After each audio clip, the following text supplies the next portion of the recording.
Hello from Plovdiv, Bulgaria. Pete and I visited the city in 2015 and we really kind of liked the vibe. So when we were planning our trip from Copenhagen to Tbilisi, Georgia by train, we figured why not revisit?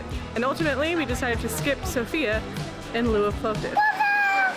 And in this video we're going to try to show you some of the reasons why we like this city so much. It's all still like underneath the city. Isn't that amazing? So they just like put a bunch of land on and covered it all up. He's not as interested as I am, but this is like one of the uniquest cities in Europe for... Unique? The most unique. This is one of the most unique cities in Europe for the fact that so much of their old...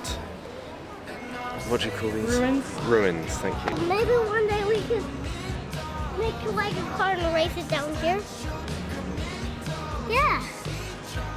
Shall we?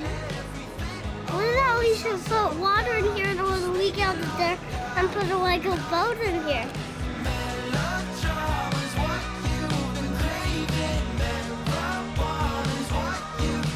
First of all, Plovdiv's population is 350,000 compared to Sofia's 1.3 million. And so it's just like a more manageable city, easy to just stroll around and do things spontaneously. Tourism here in Plovdiv has increased almost 30% since 2015, and in 2019, Plovdiv was named the European Capital of Culture.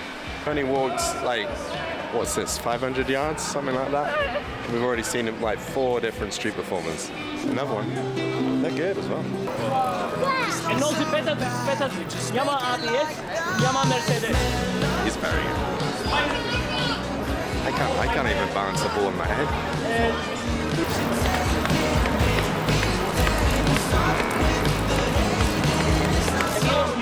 Your turn. Oh, I can't do it. With this, you must give me only your finger. I can't do it. Michael Jordan. Yes. Whoa, you can do it. Turn. Look to your fans. Look to your great sister. Yeah. Some days I just feel like One of the reasons why Plovdiv was named European Capital of Culture is because of the very strong art scene. So we're just checking out this little gallery here that Pete read about. It's locked. I wonder if it's connected to this coffee shop next door. So I guess that's closed. This is closed. But the great thing about it is that you can see, I mean, all it is just this space here. So you're not missing out. That's okay, we can see from here. I'm so happy. You're still happy? Just go straight to the playground instead. Another reason I guess it was named European Capital of Culture is due to all the ruins that are everywhere, and Hayes just spotted a bunch of cats. So despite the fact that we've been trying to go to a playground for like an hour, we keep getting sidetracked. I really feel like we're back in that region of Turkey and Greece where they all have so many just wild cats. Yeah, Pete wanted to stay up there, but there was a family veto. There's one cat right there. And there's one cat right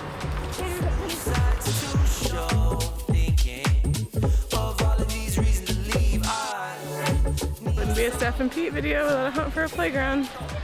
And this is our second time here today.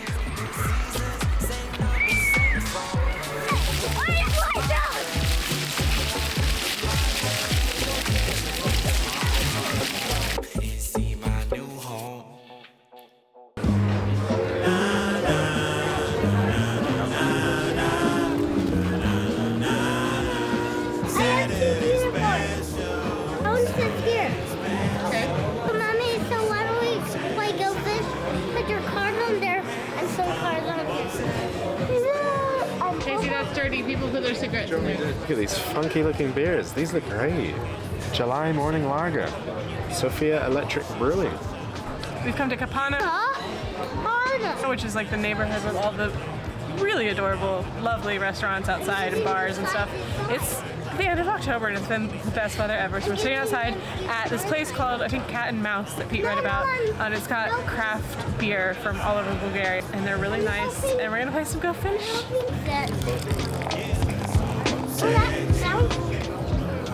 Something different. she recommended this IPA. She said it's on the bitter side, so I don't know if that's going to be alright for you. But and then I'm trying their own lager.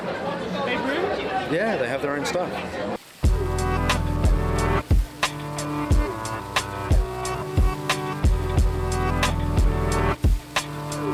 Morning, we are on a free walking tour with free Plovdiv walking tours. Our guide is Adi. She's fabulous. We haven't done one of these in a while because honestly Hayes went through an age where it was near impossible, but we thought now maybe he's a little bit up for it, and he's been doing okay. So we're getting a good orientation of Plovdiv, and the weather is absolutely incredible. Apologize for not giving you all of the history we're learning, but I did just learn that evidently the street lamps here are connected to the hospital, and when a baby's born, they blink. How is this Hayes' favorite thing in Plovdiv?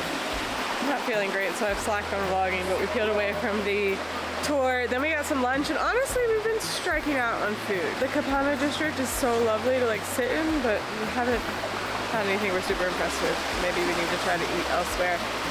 And now we've come back to this fountain so that Hayes could race his boats.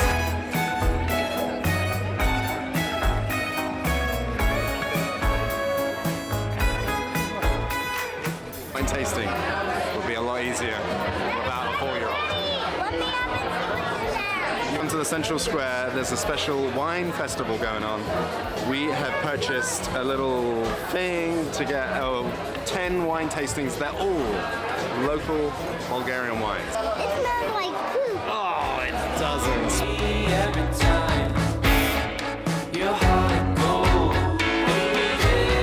The variety that this festival is celebrating is Mavrud, I think, but I'm just gonna pick what I want based on the labels, and I really like this label.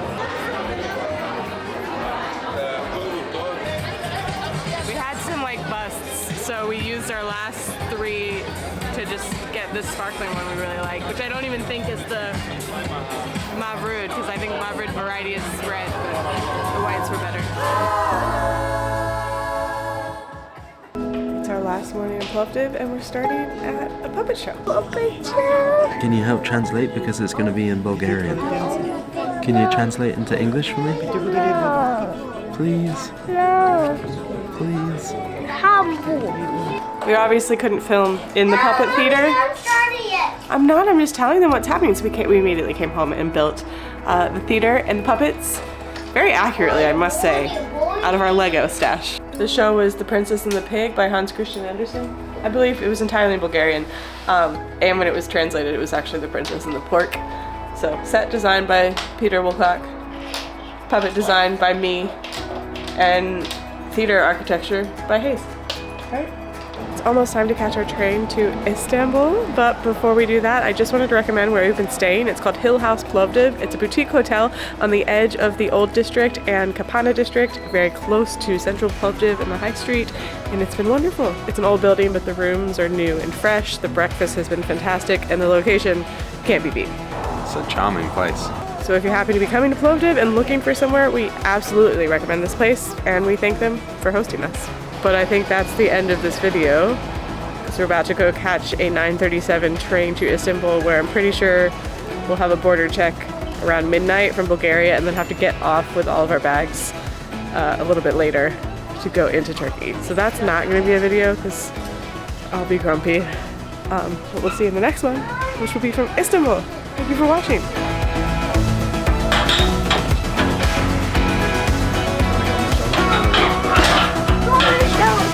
Okay.